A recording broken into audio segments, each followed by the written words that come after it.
Lee, that must be an incredibly tough result to take. Story of the season, or certainly story of the month so far. So close, but obviously no points. Recently they've been a difficult team to play against. I think they sort of starting to find their identity a bit, and they make it hard for teams to beat them. But you know, we're at home and it's good to get 3 points. Ni'n edrych ar y rhediad nesaf, gweld y canlyniadau heno wedi mynd yn ffafr ni hefyd, so beth sy'n bwysig nawr yw'r gêm nesaf. Gêm cwpon yw i, so mae bach o ryddid i ffwrdd o'r cyngred, ond mae gyda ni cwpl o gemau ar ôl tan mis Ionawr, a mae digon o bwyntiau dyn ni bigo lan hefyd, so mae fe'n cystadleuol iawn i fod yn y 6 ucha, a dyna lle ni moyn bod, so ni moyn parhau gyda'r rhediad yma i gweld pa mor bell ni'n gallu mynd. Did you feel you deserved something from that? I think so, first half. I think we definitely a couple of goals to the good. At least 1-0 was, I don't think it reflected the first half. Cardiff Met also had some chances in the first half, mine, but I did feel we should have come in at least 2 or 3 goals to the good.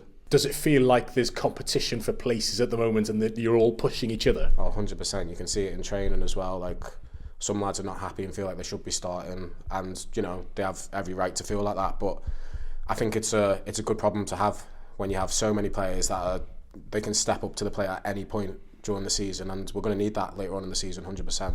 The conditions obviously played a big part as well. Let's be fair. And Cardiff Met second half forced us. Again, they were relentless. They forced us into errors, and they got the just rewards in the last minutes. Mae'n argyhoeddi o bosib i fod yn dymor addawol i chi.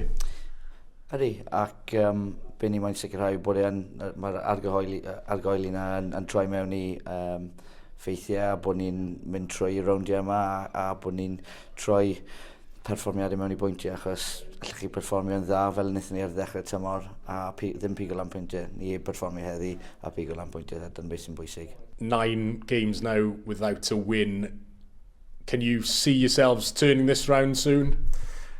The performances are there. I think that's clear for everyone to see. We're very competitive. We're getting so close. Caerdydd, Colwyn Bay today, Connors Key last week. We're much more competitive and we're creating chances. So it's definitely a positive. We're going in the right direction. But today's a sucker punch.